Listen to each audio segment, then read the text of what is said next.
Nestor stares at you for a long moment, then begins rummaging through the pockets of his filthy tunic.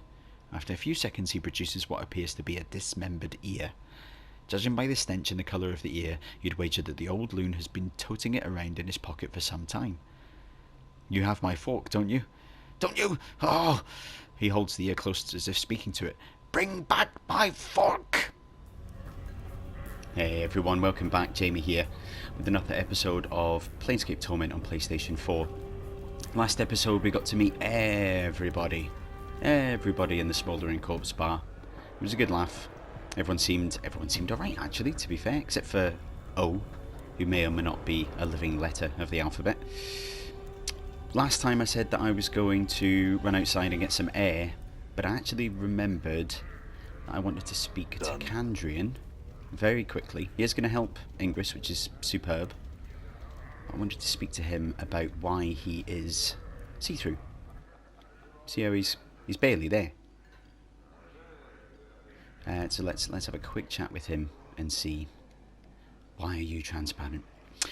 Once again, you are struck by the insubstantial nature of this man's existence, and once again you are riveted as he turns his pale blue eyes upon you. Have your travels brought forth what you need? No, not yet. I had some questions for you, like, why are you see-through? So, what are you doing? I am fresh back from negation, and I am trying to restore my essence before it slips away from me altogether. Negation? What do you mean? His eyes cloud over. I went to the inner planes to discover my true essence. I made the mistake of visiting the negative material plane in order to understand my body's urge to decay and the cycle of death in life. I thought myself protected against the ill effects of the plane with my magic, but I was wrong. The blackness of infinite nothing pressed on my soul, and I was beset by shadows that sought to snuff out my very soul. I lost my way for a time, for an eternity, and nearly lost my existence. I could feel my essence falling away from me, and am even now half gone. Never will I return. Oofed. Sounds pretty horrific. How did you survive? My journal.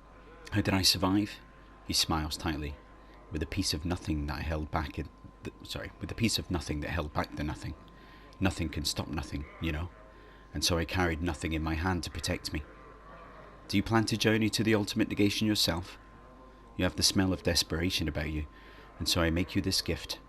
Hold it in your hand when the shadows press in, and it should protect you and your friends somewhat, should they remain close to you.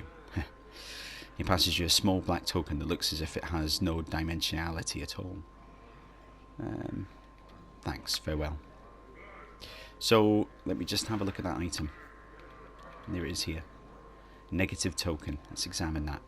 This is a negative token, a flat black disc that appears to have no substance at all. Turning it over reveals that it has no third dimension.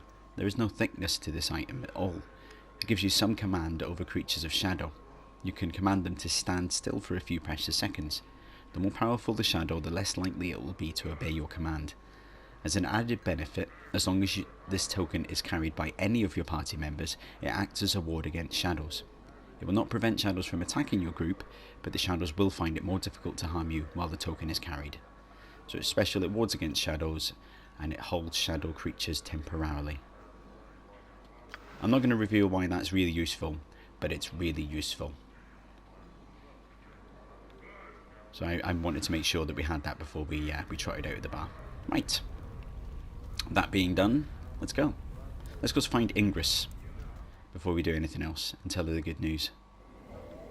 It is night time. Done. Okay. Leave me alone, thugs, for the love of God, please. Just for one night, leave me alone. Don't know if they stop attacking you as you go up the levels. Maybe they just know that you're tough and you're gonna flatten them. Right, Ingress should be wandering around here somewhere. Is that her? Nope. Nope. It's just a harlot. Let's burn this ender. Some thugs. Ingress, here we go. You see Ingress. She is huddled inside her cloak of filthy rags, her teeth chattering. She is glancing furtively about her, as if expecting to be attacked at any moment. Greetings, Ingress. Eh? You? She squints at you. What is it you're wanting me now? You wanting me to leave? Not leaving this city, so I'm not. I can't. Tried. It's not a city, it's a prison. Ingress, look. I found someone who can take you back to your home plane. Ingress falls silent. I want to go. I want to leave this place. His name is Kandrian. He should be along shortly to help you. Trust him, alright? Ingress says nothing. Merely nods quietly, her teeth chattering inside her mouth. I'll go back and meet Kandrian in the Smouldering Corpse bar and make sure everything turned out alright. Be strong, Ingress. Updated my journal. Good luck, Hen.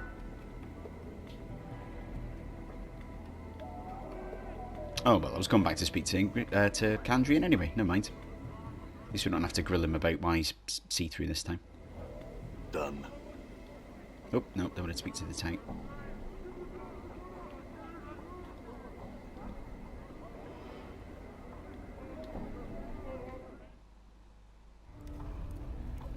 Done. Kandrian stands as you approach him. The Tooth Woman wanted you to have these, he says, holding out his hand. That was flipping quick. She wanted to express her thanks, even out the balance book, as it were, and be done with the damned things. In the palm of his hand are Ingress's dancing teeth, and he smoothly deposits them in your hand. Enjoy them, Seeker. Updated my journal. Thanks. No, actually, genuinely thanks, because if we have a look at these bad boys, Ingress's teeth. This is a handful of Ingress's living teeth. Apparently, they didn't want to go with her back through the portal to her home plane. They rattle among themselves whenever they are held close together. They remind you of a bunch of creepy ivory hopping bugs. Nope. To change the teeth to a different type, select Use. The teeth may gain new options and abilities as Mort goes up levels. So, Mort's weapon is a bite. He bites people, headbutts them, shouts at them. And these are teeth that you can use. You can replace the teeth he has with Ingress's teeth. So these are 1d6 crushing. Let's see if we can use them. You examine Ingress's teeth. You can't shake their resemblance to ivory bugs. You get the feeling that they are looking at you expectantly, awaiting some command. I want you to do piercing damage. The teeth elongate into sharp fangs. That's cool. It says 1 to 6 piercing now. If I remember rightly, as time goes on... Hey! Yeah, I put new teeth in you, Mort. As time goes on, these get more powerful. So as Mort levels up, they start being magical. You can make them do other stuff, like, I don't know if it's poisonous or something, but you can make them do other things. It's a really, really cool item to have this early on. It's really useful. And I never actually noticed the backgrounds on these portraits are really smart. That wasn't like that in the original. I'm sure it was just green behind Mort. That looks like, I don't know, like a tree that's been cut, maybe? I mean, it won't be. But to me, it looks like a tree that's been cut. Like the stump of a tree, kind of with the rings on it. Or maybe a cave wall. He's got like stitched flesh, which makes sense. I'm talking about the portrait in the middle here. And the background behind the nameless one. Behind Mort. And then Dakon's is like a sort of geometric pattern. Really cool. That is a new feature, I'm sure. Okay, right, good. We have magical jumping teeth for Mort. Alright. And now there's a tattoo parlour around here somewheres. Is it here? Is there a sign of this building? Let's see if we can see the map. Tell me what this is. Kuatra's warehouse? No. It was a bit further around the other way. We'll explore. Let's explore. I'll probably get attacked as well, which would be nice.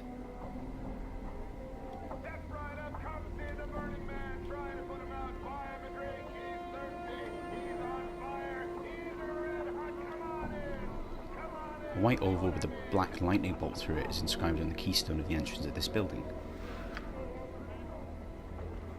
Vale's tattoo parlour. Oh, come on, guys. Give it a rest.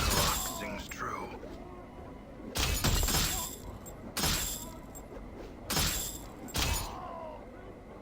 Don't stand a chance now I've got Dak on.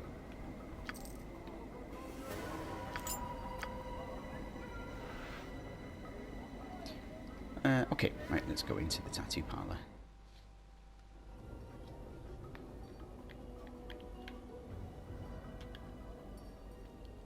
And speak to Fel. You see a Dabus, but something about it strikes you as odd.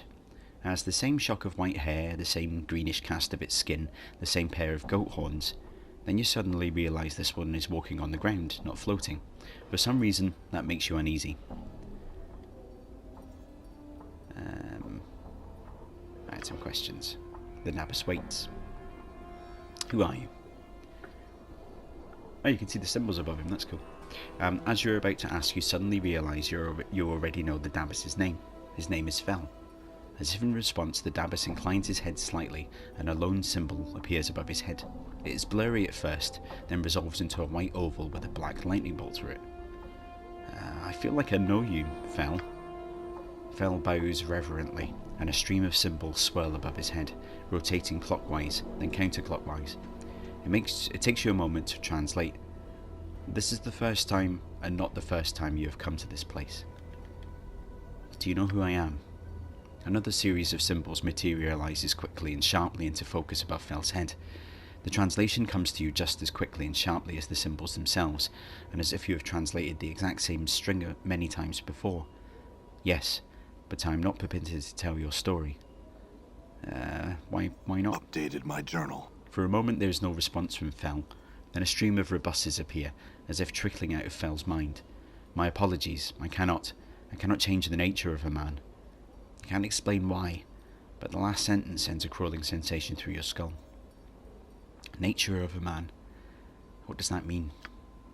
The symbols that appear above Fel almost mirror the previous stream. My apologies, I cannot say. I see. I had other questions for you, Fel. What is this place? A slow train of symbols materializes around Fel's head. The symbols take several moments to resolve, starting with simple lines, then fleshing themselves out into breathtaking colours. This is where I tattoo colour and life upon flesh and bone. Can I see what tattoos you have? Here we go. Okay, so tattoos in this game are not just cool pieces of artwork on your skin. They give you bonuses. So let's have a look at this one, for example. Because I've got Mort in the party, I have unlocked Tattoo of the Skull. And this one gives you some bonuses to saves. It gives you a bonus to Charisma, but a negative to Wisdom. And it says, for all Mort's faults, having him as a companion makes you seem more capable and not so much of a stranger to Sigil streets. This tattoo reinforces that bond, giving you a +1 to Charisma, and, when invoked, it also lends you some of Mort's luck, and his ability to shrug off anything that would otherwise cause him to stop talking, such as paralysation or stunning. Unfortunately, it also gives the user a penalty for their Wisdom, which is not hard to understand considering how little Mort has to spare. This tattoo can only call upon its luck ability a limited number of times. When the tattoo's power is exhausted, however, the Charisma bonus will remain. So it's got like a number of uses. Charges, it used to be called charges in Dungeons and Dragons. And once they're used up, they're gone. Tattoo of accuracy. +1 to Thaco, that's pretty handy. +1 damage. These are quite expensive though. How much have we got? 180. +1 strength. +2 strength. Now, Tattoo of Revelation. It's only usable by mages and it adds +2 to intelligence. Tattoo of Spirit, +1 wisdom, that's handy. +2 wisdom, that's very handy. +1 dexterity. +2, yep. This will be constitution, yep, 1 and 2. Charisma, 1 and 2. +9 base hit points, yep, handy. +1 to armor class, good again. And +2, yep. And that's it for now. So this gets added to. Dakon doesn't seem to have a tattoo at the moment. Maybe in time it will do. Possibly. Maybe. You know, as you talk to him about the Circle of Zerthamon, you might unlock something.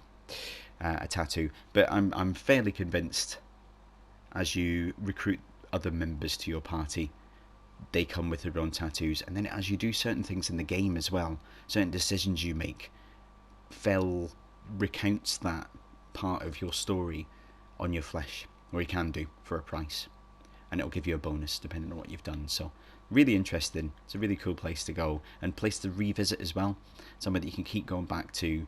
There'll be updates from the adventures you've had in the tattoos available. So really wanted to share that with you. Really cool. This section of the Hive is actually really smart in that it's got the smouldering corpse bar and it's got the tattoo parlour. Right, that's enough for Fel though. Thank you. He can't tell me anything about my past, but he can scribe my present, I suppose. I'm gone. Oh, are you the last of those guys, yeah? I mean, you're close, mate. There we go. Did you have anything? A rusty dagger. I don't have any room. This is probably the worst place we can be in Sigil at the worst time. Oh, that's interesting, actually. Mort says Sigil instead of Sigil. So there's been a lot of debate, actually, about is it Sigil or Sigil. I always used to say Sigil when I first played it, in my mind. I don't know if I've said this on the episodes before or not. But yeah, I always used to say Sigil because I'd never heard the word spoken. I just read it that way. But the actual word, S-I-G-I-L, is sigil, like a badge or emblem. I think they called it actually Sigil because of one of the production team mispronounced the word, and then they stuck with it. I may be just making up stories here, but I'm sure I read that somewhere, and ever since it stuck that it was Sigil. So there's some people debate it's Sigil, some people say Sigil. Tomatoes, tomatoes, to be honest. You know what I'm talking about. I'm not talking about any other giant floating ring above an infinitely tall spire. You know what I mean. But yeah, it was interesting he said Sigil instead of Sigil. Right, I need to try and offload some of this crap I've got. I'm going to try and find some traders. Now I know where the market is. Well, at least I think I know where the market is. I think it's through here. So let's go and see if we can offload some of this junk. Done. We'll talk to some of these people in time. Not the thugs, of course, because they'll just want to try and cut me up. Right, I think this is the market square. Hive merchant, yeah. Yeah, this is definitely the market, though, all the people hawking their wares. Okay, full disclosure, the game just broke. So I got to this point, spoke to the merchants, and there's some sort of glitch where the text starts disappearing. Yeah, I'm going to go in a moment. Nameless one, thanks for interjecting. Yeah, there's some sort of glitch where the letters started disappearing, which is really, really strange, and it persisted into my saves as well. So I've tried reloading a previous save, and it was there as well. Really, really weird. It wasn't like the odd letter here and there. It was actually quite a lot of letters, which meant it was just unplayable from that point on. So a few real life days have passed since I got to this point before. In that time, I've tweeted Beamdog asking if they know about this error. I'm sure they do, because actually looking at forums and things like that, there's a few people posting, and I logged a ticket to say that this fault exists in the game. So fingers crossed they'll patch it. I hope it's not all merchants. I mean, it shouldn't be, because I spoke to Fel, and he's essentially a merchant. He sells tattoos. So I'm hoping that it's just this little crowd here in the Hive, that there's something wrong with them. Otherwise I'm going to be carrying around a hell of a lot of junk for a long time, and I'm not going to be able to buy any weapons, so we'll just get what we loot from bodies. But yeah, fingers crossed it's just them. So we're going to avoid them and carry on our adventure. So let's have a look. This window, if that's what it is, seems to be made from bluestone that shifts and bends as you look at it. It glows softly in the dim light of the city. Alright, let's have a look in here.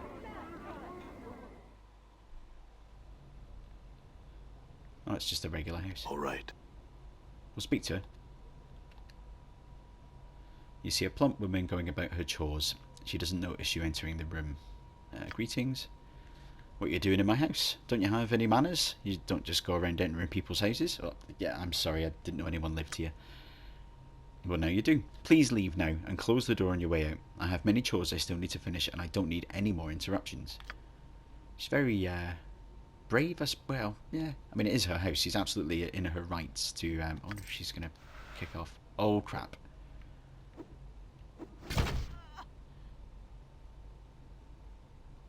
I mean, that's just murder there. Theft and murder. Let's see if we can reload.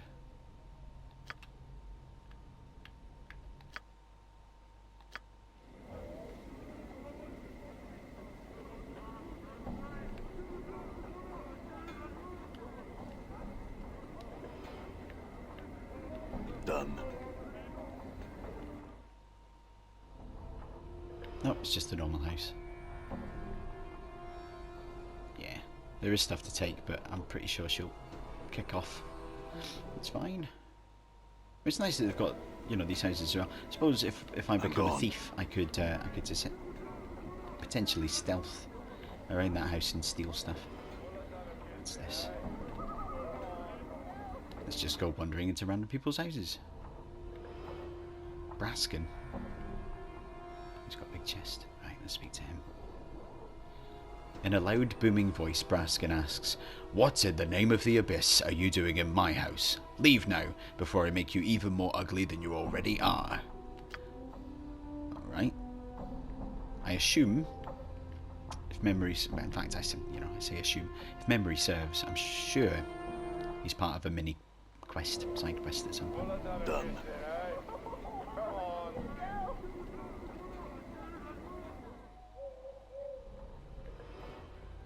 Just that knife driller. More like a residential area, this bit, I suppose. Thugs. Done. We'll go past them, I'm sure that's kick off. There's another door here. Anyone with names? Nope, nope, nope. Let's go in here. It's the normal Hive dweller as well. So I can come back here as a thief, I think. I can try and stealth and then see what's in these containers. I know if you just do it right in front of them, they will kick off. The symbol above this door identifies... Oh, Jesus. Come on, guys. It's your funeral. Croc sings true. That was a critical hit there. Right, hang on. Let's get this guy. Did you see that? Anyone else? Any more for any more? You actually saw what happened here, right? Now I'm going to have to be quite picky about what I collect. I really just want hard money, because I can't pick up any crap anymore if I can't sell it. Creedon. This foul-looking man is quick to notice. He's caught your attention. In moments he's upon you, hawking his wares. He carries a long wooden pole. Dozens of skinned and cooked rats dangle from it. As he speaks, he gestures to them with a broad, filth-encrusted hand, smiling a yellowed, snaggle-toothed grin all the while. "Oi, Cutter, how you doing there? What sort of delicious ratsies is you interested in this fine day?" I'll examine the ratsies. Each rat has been skinned and gutted, their feet and tails removed. They dangle from the pole by hooks punched through their necks. As you examine the various manners in which they've been prepared, you realise their heads are slightly misshapen. A bulbous knot of bone protrudes from each cranium, covered in whorls that give it the appearance of brain tissue. I'll say those are strange-looking rats, my friend. Ah, you've got a keen eye there, Cutter. Well, I sell is brain vermin, I do. I'm sure you'll find they've got a much richer flavour than your usual rat. Quite nice, really. He proffers them to you once more, waving the pole before your face enticingly. The rats sway to and fro, hooked like tiny sides of beef. Brain vermin? Aye, Cutter, brain vermin. Foul creatures they are. Now, your normal rats, they just eat stored goods and multiply, spread disease and all that. A nuisance, really, no more. Your cranium rat, though, brain vermin, what I go after, they're just trouble.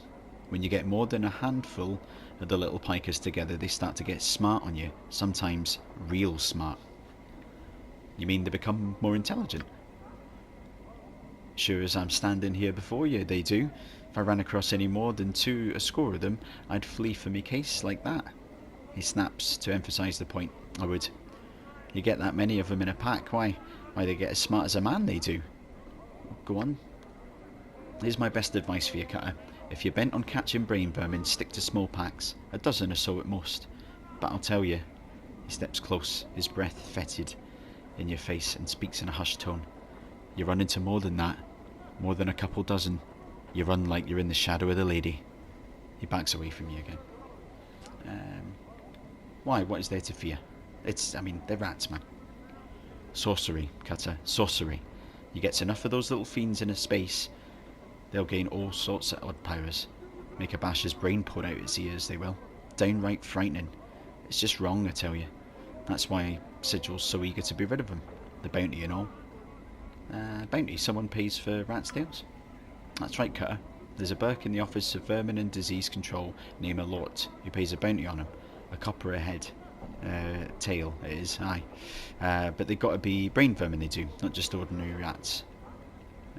Okay. Tell me about Lort. His name's Phineas Lort. I think he was some sort of high up, he was. Put down by his rivals and stuck here in the arse end of Sigil. The Burke sits in there alone all night and day, it seems, waiting for folk to bring in tales and paying them bounty. You know the best part? Poor sod must be allergic to rats, because he's always got a huge rash going. Powers be praised, I ain't that fella. Put down, any idea why that would happen?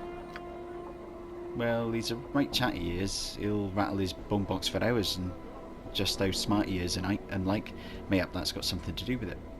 He shrugs. Okay, perhaps I'll go speak with him. Farewell. He touches your arm. I see you're leaving, Cutter, but before you go, would you be nice? Would you like a nice, delicious ratsy? One for the road, you might say? Why not? Good, Cutter, good. What sort would you like? He points to each in turn with a grimy fingernail. I got them baked, spiced, boiled, and charred. All fresh, all scrumptious, and only 3 coppers for 2. I'll go for what's going to be the most sanitary. Probably boiled, but let's go for charred. You hand over your coppers and, in one swift motion, he runs a pair of charred rats through with a wooden skewer, unhooks them and places them in your hand. He winks at you. Enjoy, Cutter. I'm going to eat the ratsies. The rat is burnt and crispy outside, but tender and juicy within. It is a bit greasy and rather rich, tasting of some other meat you're not sure you've had before. The man looks at you expectantly. Did you like it? Would you like another? No more for me, farewell. This is probably the worst place we can be in Sigil at the worst time.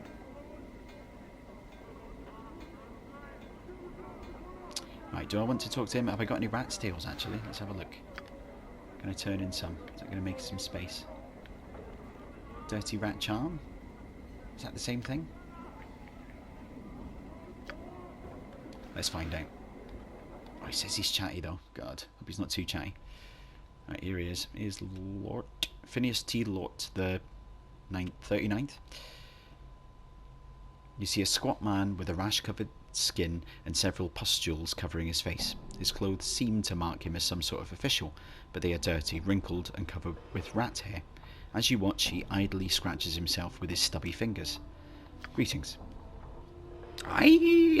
The little man shrieks and jumps startled. Clutching his heart, he takes a deep breath and pushes his spectacles up to his rash-ridden nose. Yes. What is it that I can do for you? He scratches his nose and looks you up and down, studying your scars. I have little to nothing in the till, so if you've come to plunder the premises, this locale is ill-chosen. I'm not here to plunder the premises. Who are you? I am the respected Phineas T. Lort, the 39th, in charge of this Hive branch of the Office for Vermin and Disease Control. It is my distinguished privilege, he scratches his chest and puffs up, to inform you that we, in the bureaucratic sense of the word we, meaning to encompass the Sigil bureaucracy as a whole, are accepting bounties on all manner of vermin and strays that infest the, he scratches again, fair streets of Sigil, hub of the multiverse, and the city which sits at the centre of all things, the city by which all other cities are measured. Bounties? Updated my journal. Yes, yes. We, in the bureaucratic sense of the word we, meaning to encompass the Sigil bureaucracy as a whole, are accepting tangible proof of the eradication of brain vermin, aka cranium rats, from the Hive area where they are clustered quite thickly for the past many years, as a recent census of the vermin population has shown. I am empowered by the Sigilian bureaucracy to pay a bounty of, he puffs up dramatically, 1 copper common per cranium rat delivered to my branch office. Cranium rat. Cranium rats are a species of vermin that become more intelligent the more of them are in close proximity to each other. 1 cranium rat alone is but a nuisance that chews the boards and burrows into food, but 5, 10 or more, and their intelligence grows until it surpasses even the intelligence of ones such as myself. Scratches, then sniffs disdainfully. I imagine the 2 or 3 cranium rats might be enough to outwit you, sir. I mean, that wasn't very kind, was it? I could say another comment like that and you'll be wearing your ass as a hat. And I'm gonna. Phineas blinks. Your appearance seems to sink in at last. I withdraw my most inappropriate comment, especially in light of your recent assertion of dominance and physical superiority in this social situation. How many cranium rats are in Sigil? More than enough to last a bounty hunter a lifetime. Perhaps several. I see. Okay. Can I now speak to him and say I've got some questions? Nah. I mustn't have any of the tails yet. The dirty rat charms mustn't be the same. Done. What's through here? It's locked. Need a key. Okay, maybe I can try and pickpocket him once I'm a thief. More thugs coming to die. Okay. 1 down. We'll focus our attention on one quicker.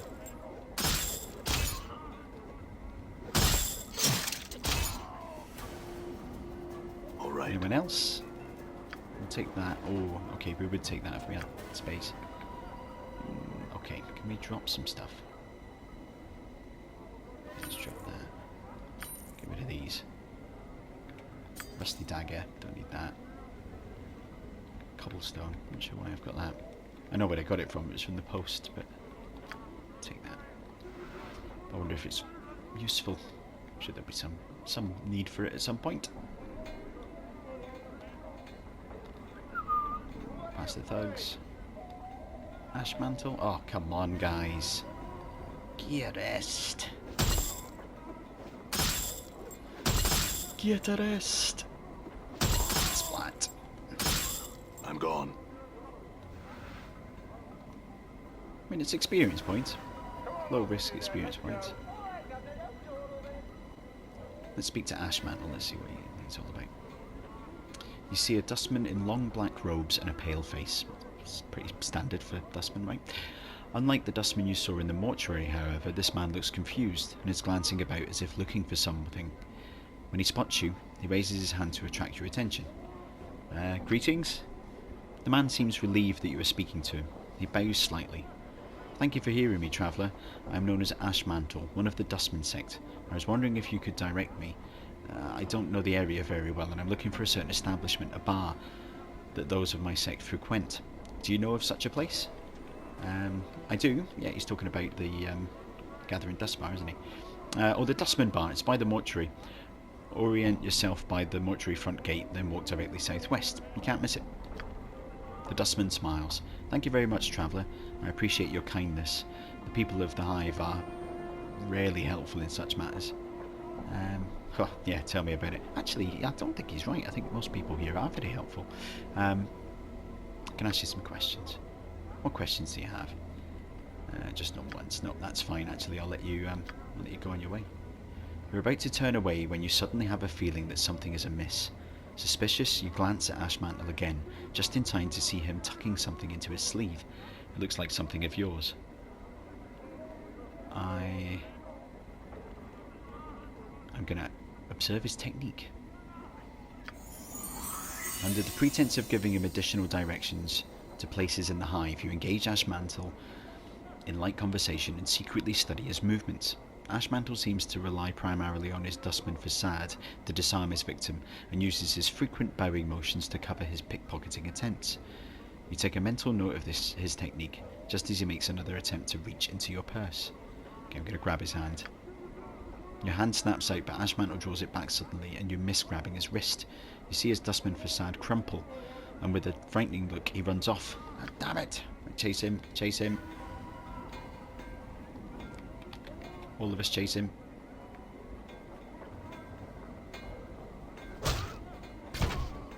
No one steals from me. A jagged knife? I'll take it. Right. I'm the pickpocket mate.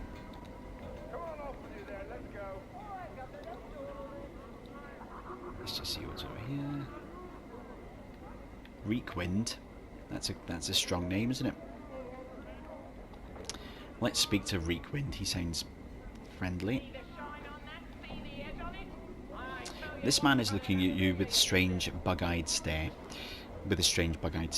His eyes are huge, so huge they look ready to pop out of his sockets and roll across the cobblestones. He nods eagerly as you approach, bobbing his head like a bird, and as you near him you suddenly notice the smell of urine and feces surrounding him. Let's chat to him. You know what? Don't judge a book by its cover.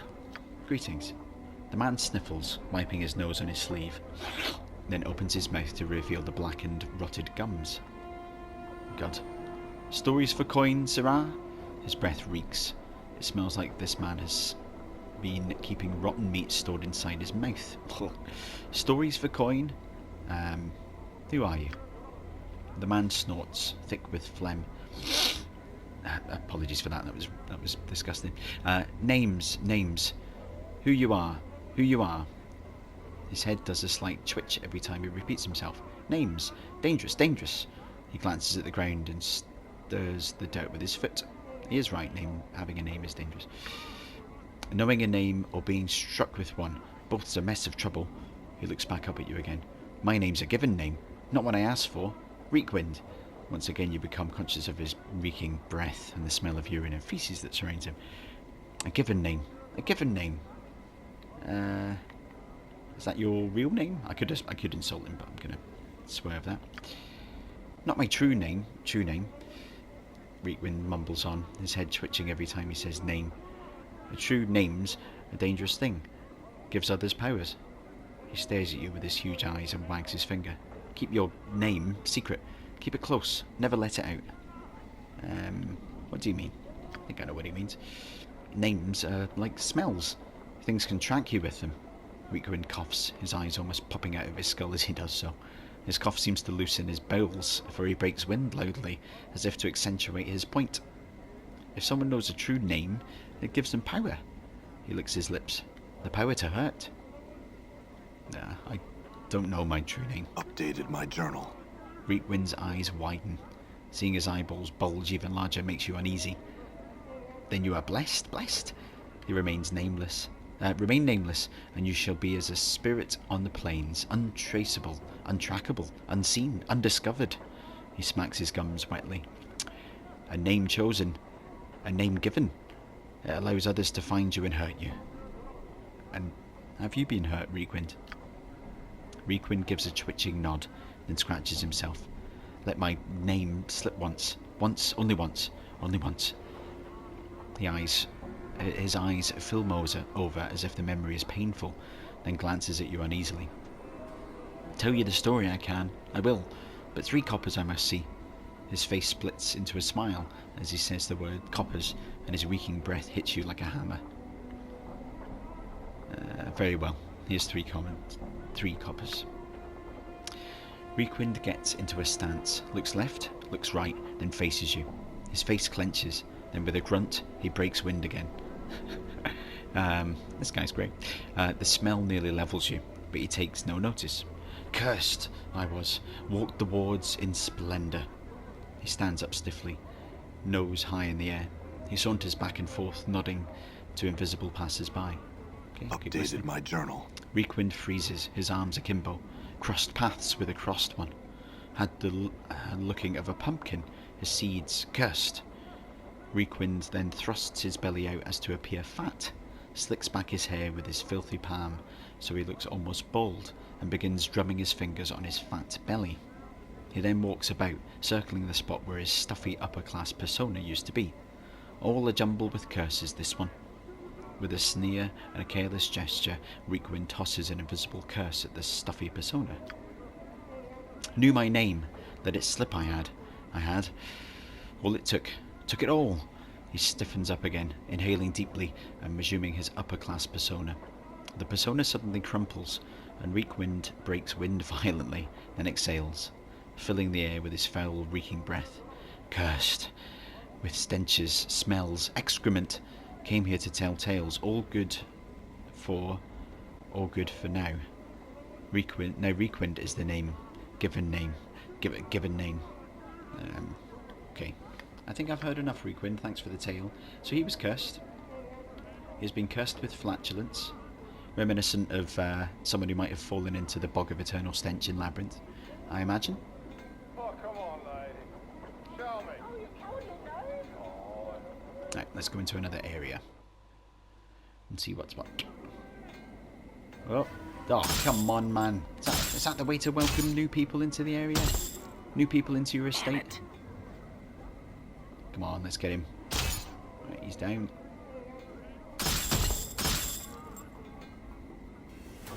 It is much easier with 3 people in your party, that's for sure.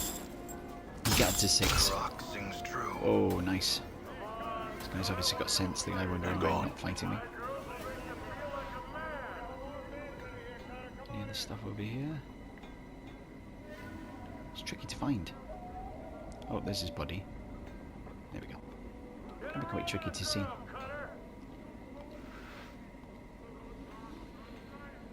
Psst. Okay, what's this guy want? Let's just check my inventory. It's over here. Oops. At least that frees up a slot if I'm putting that there. Can I give that to someone that will actually use it? Yeah. I think. That's for thieves. Can I use that? Let's examine it. Yeah, it's an armor spell. Can he copy it to his spellbook? Hey, okay, that was handy. Right, good.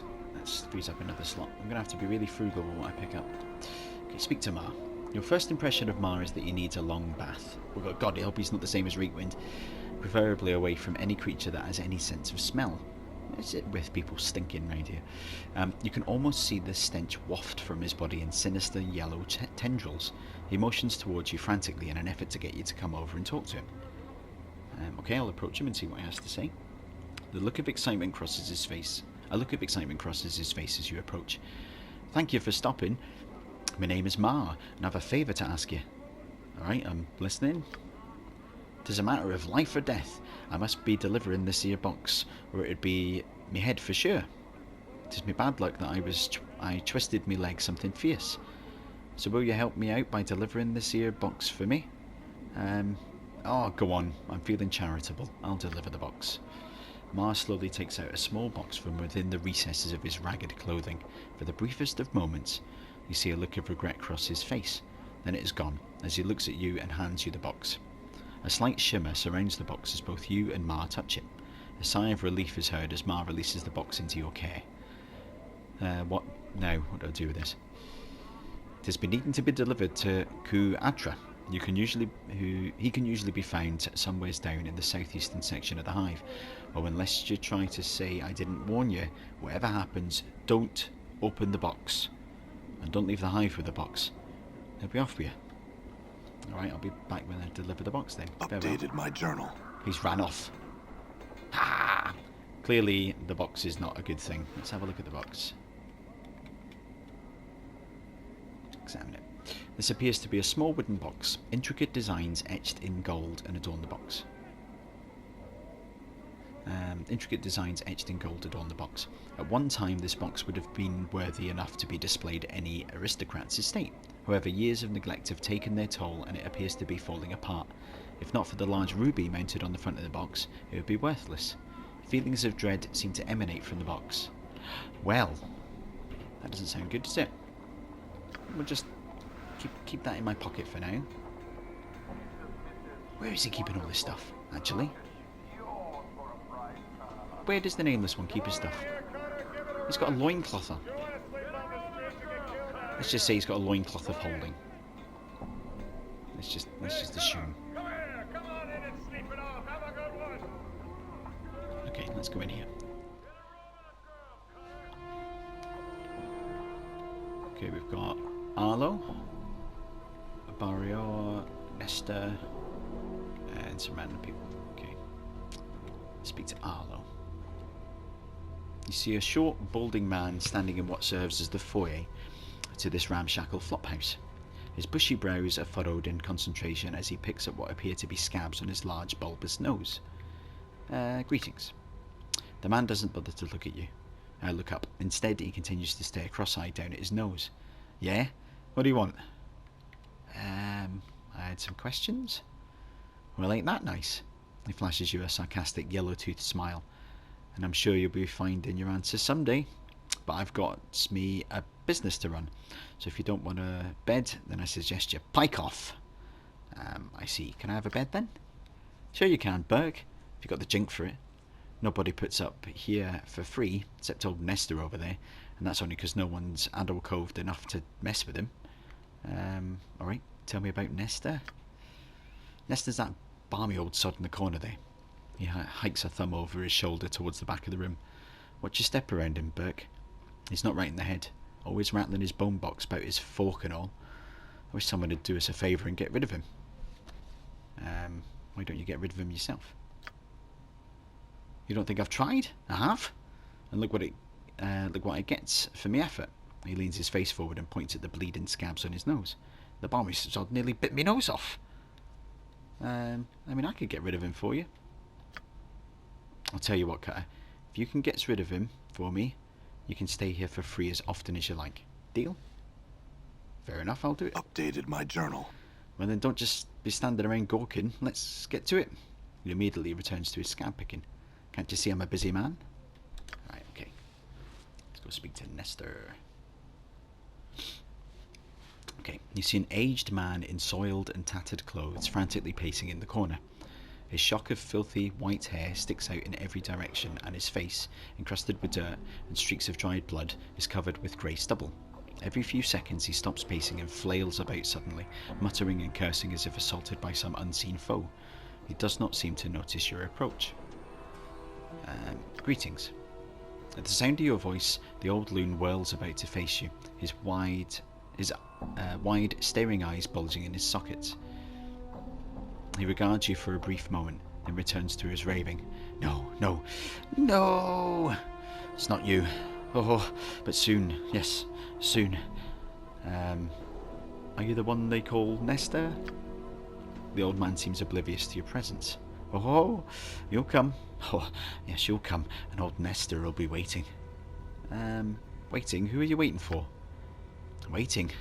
Yes. He suddenly plops down on the floor as if overcome by exhaustion. Long have I waited. Waiting. He takes a deep breath and springs back to his feet. Wait forever if I have to. Do you hear me? Look, are you alright? No! Nestor's face turns beet red and his whole body shakes in protest. My fork! I can't leave without my fork. Oh, fork, fork, fork. Your fork. Fork, fork, fork! Can't go home without my fork. Nestor's frenzy reaches a violent crescendo. He begins hopping up and down maniacally, then suddenly stops, lowers his head, and runs headlong into a large wooden cupboard, which stands against the back wall of the flophouse. The force of the impact knocks the old man flat on his back. After a few seconds he stands back up, a dazed expression on his face. Gone. Stolen. Can't go home without my fork. Stolen, you say? Who took your fork? Nestor stares at you for a long moment, then begins rummaging through the pockets of his filthy tunic. After a few seconds he produces what appears to be a dismembered ear. Judging by the stench and the colour of the ear, you'd wager that the old loon has been toting it around in his pocket for some time. You have my fork, don't you? Don't you? Oh! He holds the ear close as if speaking to it. Bring back my fork! If I can find your fork, then will you leave? Waiting. Oh. He shakes the ear violently as he shouts into it. Until you bring it back! Then I can go home! Alright, I'll try and find your fork then. Farewell. Updated my journal. Okay, so he has bitten the ear off the person who has the fork. So we're looking for someone sans one ear. Done.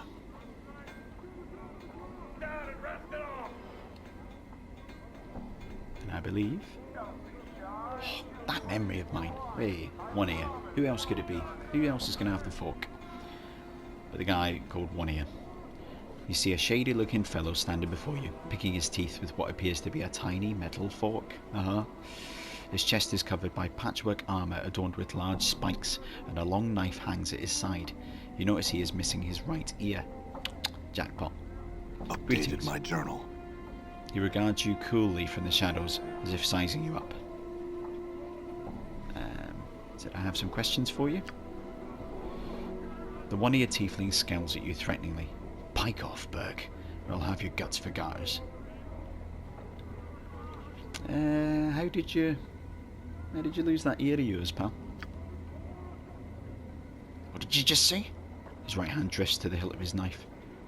Just curious. Behind every scar is a good tale. As you can see, I speak from experience. Aye. It do look as though you've seen your share of slashing. He manages a small chuckle, then runs his fingers across the scars on the side of his head. At least you still have both ears. What happened?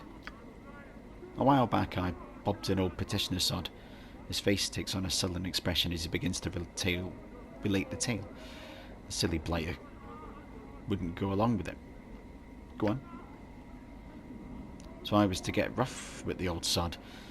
And while we were scrapping, he gets a hold of my ear and bites it clean off.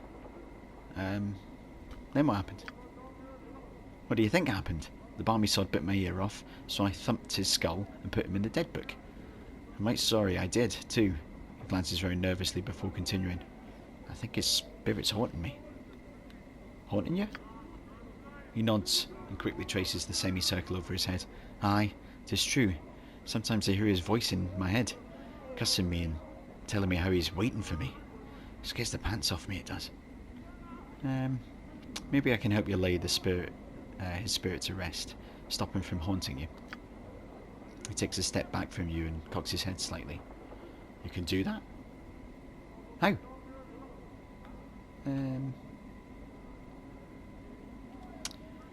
I have the powers. Yeah, we'll go with this. I have powers over the dead. All I need is to quiet the spirit is an item that belonged to it in life. He eyes you suspiciously for a moment, then shrugs his shoulders in resignation. Alright, Cutter. Here you go. Don't suppose it's worth much anyhow. He hands you a small steel fork. Just get rid of the spirit, will you? Have no fear. The spirit shall trouble you no more. Farewell. Updated my journal. He's running off. Hey, you! Hey, Cutter, come on inside and get See ya. warm. Bye, One Ear. In a nice bed. Come on, Cutter, come on in here. You want to sleep out? Just before I hand it over, let's have a quick look at the fork. Come on inside, we got a warm bed. Oh, you can actually use it as a weapon. This fork is definitely no prized piece of cutlery. Its steel finish is scratched and slightly bent, and its tines are crusted with dirt. Okay.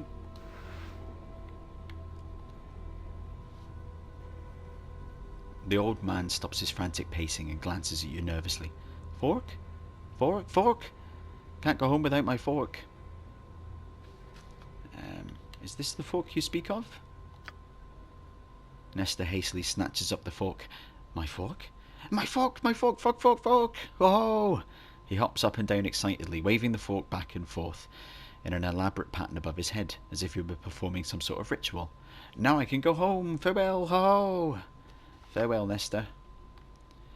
Yeah, crazy madman. Nesta turns to leave, then, as if struck with some afterthought, he turns back around and hands you a scrap of something soft and rubbery. It's the severed ear. Upon closer examination, you notice that there is an earring still dangling from it. Okay, I'll put the earring in my pocket and chuck away the old rotten ear. Updated my journal. Oh, okay. So he wasn't quite so crazy. The fork was a portal key, and he has used it to go home. Let's have a look at the earring. We need to identify that. The small earring is made... Oh, no, maybe not. The small earring is made from polished obsidian. Despite the smoothness of its surface, it reflects no light whatsoever. Commonly referred to as a rogue's best friend, the black gem that this earring is made from possesses magical properties that absorb light, making it easier for its wearer to move undetected in the shadows. Gives you +10 stealth skill bonus. Nice. So I can't use it at the moment because the nameless one just now is a fighter, but I will be going a thief once I get trained up. So that's a really useful item. Perfect. Good. Right, we will end the episode there. We did our good deed for the day, which is to send Nesta home. We had a little tour of Fell's tattoo parlour as well, which is really cool. We encountered a game-breaking glitch in the middle of that, so that's a pain. Right. But I do really hope it is just, it is just those merchants in the Hive. Otherwise it's going to be a bit of a struggle. I've read, though, that you can safe store in places like this. The Smouldering Corpse Bar, Gathering Dust Bar, that sort of place.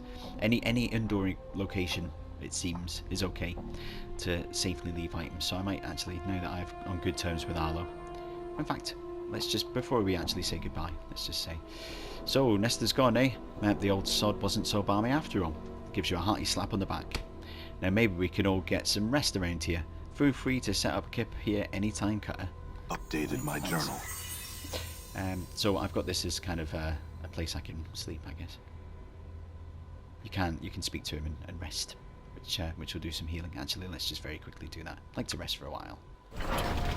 You get this cool animation as time passes in the Sigil. There we go, much better. Everyone's looking a little bit more healthy, which is good. So as always, I do sincerely hope you're enjoying the videos. I'm absolutely loving replaying my favourite game ever. And little mini quests like that make it what it is. There's the main story, which is incredible, and the characters you meet and finding out about their histories and pasts and the problems they're trying to overcome themselves is brilliant. But those little side quests, the crazy man who wanted his fork back, who'd bitten a man's ear off and bit this Arlo guy's What's nose. the hold up? Just make the game. They just make it so much richer. They could have easily just not put in these little crazy little side quests, but they did, and they're just really fun to do. So I'm gonna keep doing them. I know it prolongs the playthrough, but I think it's worth exploring the richness of this game. All right, nameless one, we are gonna get off. I know you need some more beauty sleep. We've had 8 hours, but you want a bit more. Let me just move you for a second so you stop shouting at me. But yeah, I love these little side quests as well. They're brilliant, and you get rewarded for them as well. We've got a magical earring there that's going to help his thieving abilities once he becomes a rogue. So yeah, really good. Let's get right. Dakon was running on the spot there, so we'll just go over here. Thank you as always for watching. If you like this, give it the thumbs up on YouTube. If you haven't already done so, hit the subscribe button. Click the little bell as well so you get notifications on new episodes as they become live. I'll be recording an episode soon, so more of this playthrough of Planescape Torment. So look forward to that, and I'll catch you then. Bye for now.